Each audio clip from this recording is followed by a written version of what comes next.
Today, International Banker is joined by Mr. Obeahon Ohiwerei, Managing Director, CEO of Keystone Bank, to discuss the bank's digital strategy, new product offerings, and his own role at the bank. Very good to have you with us. Thank you. Listen, let's start with the bank's flagship customer loyalty and reward scheme. How does it work? The bank's flagship loyalty scheme is called a cash token initiative that rewards customer loyalty and repeat business by customers. Why did we do that? Because we started from a disadvantage point as a bank because of what we were before, where we were before as a bank, and because we needed to reposition the bank pretty fast, we had to come up with an initiative that will tie our customers to us and continue to reward them. Now, how does this thing work?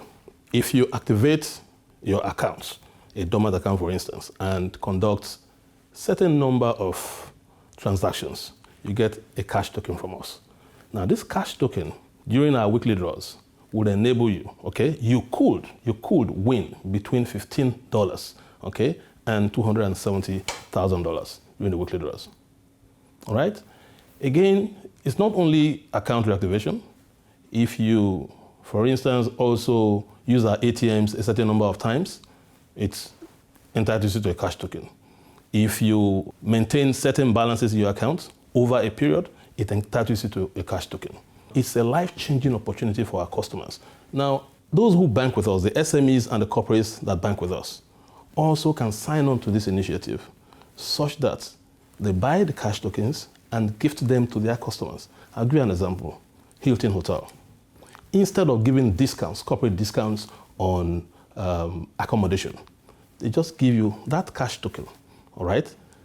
And that cash token also enables their customers, okay, to win between $15 a week and $270,000.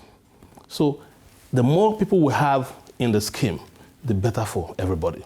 Government, for instance, can use that to encourage taxpayers to pay taxes. That's every time you pay your taxes, all right, you are gifted, the cash token. And that's because of the pool of the number of businesses that have signed on to that initiative. There is so much money in the pool that will enable people to actually have access up to $270,000 per week. So you're building loyalty through the transactional use of the bank's services. That's right. That's exactly what we're doing. Because I'll give you an example. If a large departmental store, for instance, or a supermarket is signed on to this initiative, all right, and I decide to send maybe somebody that works with me, a very junior person who works in my house, maybe my gardener, for instance, hey, you go buy me a can of milk. He goes there, buys something just worth maybe $20, and the person is gifted that cash token. He could become a millionaire tomorrow using my own money. Do you know what I'm saying? Yeah. That is exactly why it's good for everybody. And we encourage everyone, all businesses in Nigeria to actually come on board that initiative.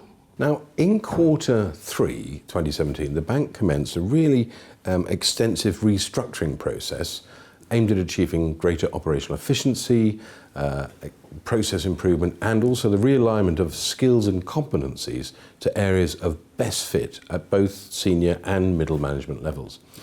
Do you have any specific examples of the initiatives that have been launched in order to help you meet those aims? Very well, very well. I'll just roll back a little. When we got on board, we met a lot of challenges. The bank had been in the hands of the Asset Management Company of Nigeria for quite some time, for about 6 years. In the process, the bank had about 3 different CEOs. So morale was completely down in the bank. Culture was nothing to write home about. There was no business drive, and the bank wasn't profitable. The balance sheet was declining.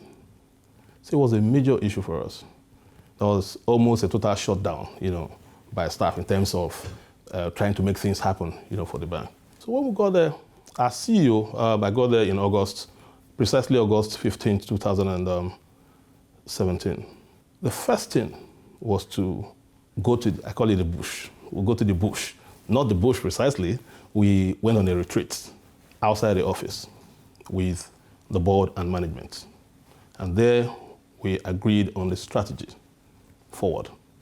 We communicated to ourselves what the strategic direction would be, why we're embarking on that journey, precisely how we're going to go about it, and of course, what is in it for the people when we're able to achieve the agenda that was set for ourselves. So the vision is very, very clear where we're going. We've embarked on major process re-engineering to make things easier for our people, for our customers and all that, to make transactions also faster, to remove the frustrations and bottlenecks in the system. We have enhanced our digital platform, okay? So very well that life is a lot easier for our customers. We asked ourselves certain questions. We're relatively a small bank. At that time we're still about growing fast. And the question was, how best do we compete in this market? All right? There are much bigger banks. How do we compete and go head to head with them? It was clear that any bank that does not embed itself in the digital revolution will be playing catch up in the next 5 years, or may not even be in existence. So that is what we latched onto. Well, let's pick up on the digital issue. With the advent of Keystone's digital revolution, do you envisage a reduction in the number of the bank's physical branches in favour of an expansion in branchless banking? Not at all. Today we have 154 branches across Nigeria. We will say we have effective coverage of the major commercial centers in Nigeria. However, to grow our business in leaps and bounds, what we are using to drive it is the digital aspect, okay?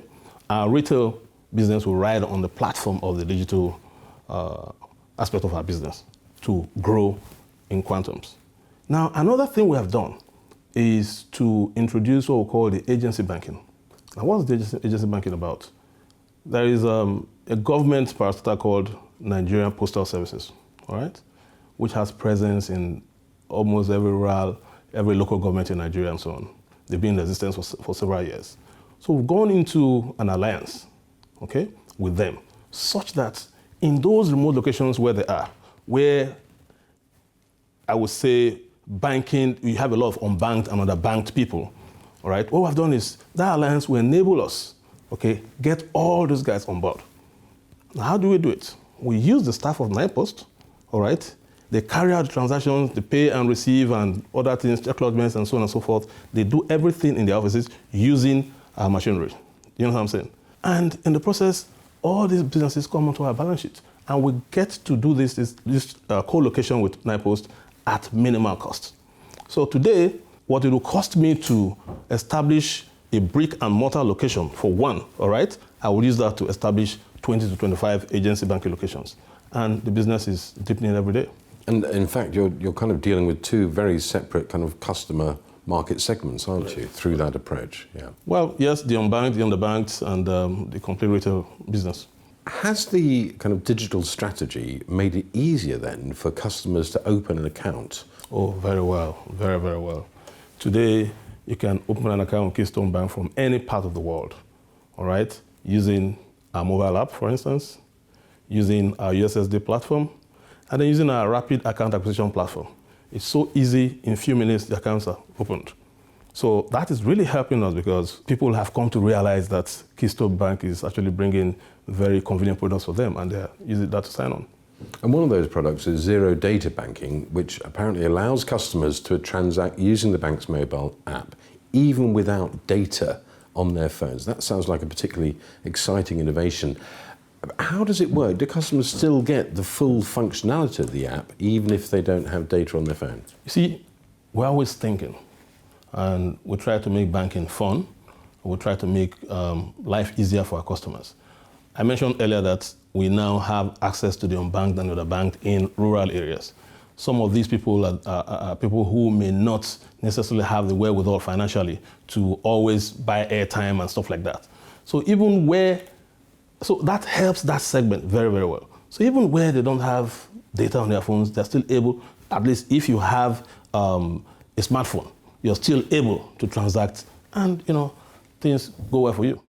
Now, the other one is the chat banking platform, Oxygen, which sounds like a groundbreaking feature. And again, this is something that's targeted at youths and millennials. How is this specifically done? How have you got around attracting that quite tricky market segment? You see, a lot of the things we do today, we do with the millennials in mind, okay? These are people who almost always sleep on their phones. My sons, my daughter, any free time they have, they are on their phones. These people are the future. Are you following? So you must do, as you come up with products, you're also positioning to capture that market, all right? And that is why we came up with that chat banking thing. It makes life very easy for them. It's fun as they do their social media and stuff, it's just part of it. Do chat banking, you want to transfer money, you want to check your balances, you just chat and it's fun for you, you understand? So it's such a lovely thing. I enjoy it too, I enjoy using it myself. One of the things we always discuss in these interviews is the kind of impact of FinTech on the banking sector. Do you expect to maintain or lose market share as you see FinTech sector rising over the coming years? No, as a matter of fact, we will gain market share. And it will help us grow our business tremendously. As I said earlier, if you do not embed yourself in the digital space, you'll be playing catch up. All we need to do, what we're doing is we're going into alliances with, the fintechs and all that to grow our business. Okay? And once you get it right, the whole idea is for my retail business to be at least 70% of my business tomorrow. All right? My balance sheet, I want in the next 5 years, minimum proportion will be 70% by the retail segment.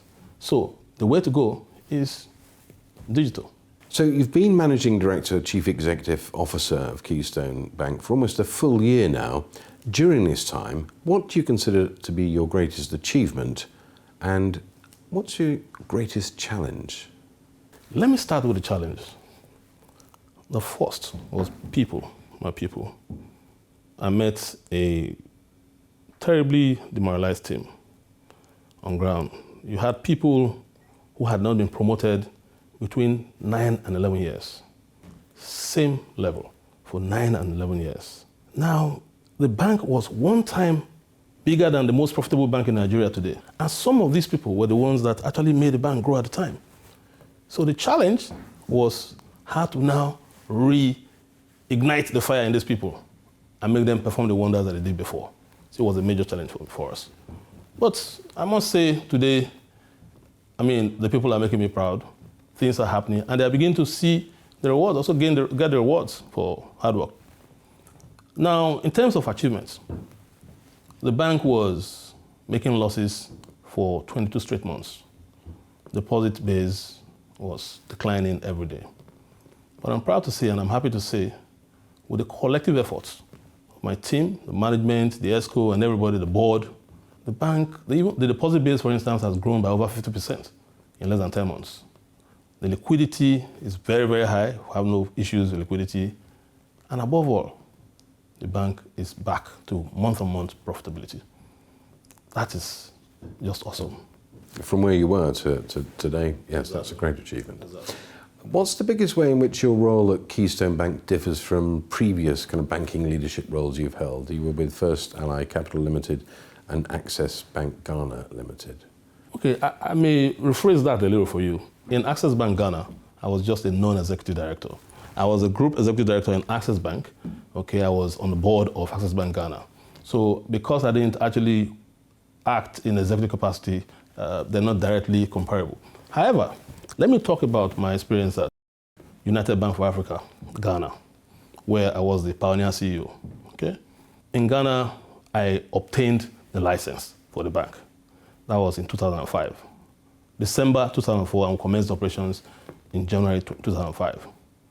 I had the opportunity to pick my team, every person. I had the opportunity to pick every person I wanted. You understand? It was the first Nigerian bank there. And because I picked my team, I was able to shape them in the direction that I wanted. But coming back home, Keystone Bank, I didn't pick the team. I met a lot of them on ground. A lot of people who were highly demotivated. So I had to do a lot of work in that aspect. Now, with the team in Ghana, things move so fast for us because we set out to democratize banking. All right? We like to take banking to the underbanked and unbanked. A lot of people used to keep monies under their beds and stuff like that. So the challenge was to attract it into the banking system. In 15 months, the bank got 3 awards. So it was an awesome experience for me, but different from the case of Keystone Bank because I met a team that I needed to work with. Now, for First Ally Capital, when I left Access Bank at the end of 2013, I retired as an executive director. Another colleague retired a few months before then. His name is Ebenezer Olufowoshi. He was an executive director as well. We decided to embark on an entrepreneurial move. So First Ally Capital was set up by us. We have equal stake in the business as an investment banking boutique. Again, in the case of that outfit, we selected our team. We got the type of investors we wanted, the type of directors we wanted, people with clean money, people with excellent and impeccable character, actually. People with, people who have established, who know what governance is. So that, again, is different from what we're doing at Keystone Bank today. The business is growing, and Ebenezer is running the company today, the firm. They have about 4 different companies in the group. Thinking of kind of the leadership qualities you've been discussing, if you could identify one key quality that a banking leader should possess in order to achieve success, what would it be? A leader must be able to articulate his strategic direction, communicate it very well, show how you're going to get there, and be able to communicate to the people what's in it for them. It is very, very important. And they must also see you lead by example, walk the talk. Yeah, That's visibility. right. Yeah, absolutely. And that's precisely what we're doing.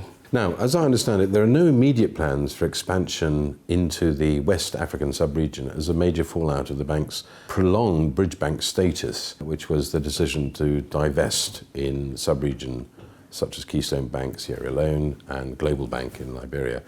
What was the reason for taking that decision in the first place? Well, very clearly, we needed to sit back and reset the bank because of all the numerous issues we met on ground.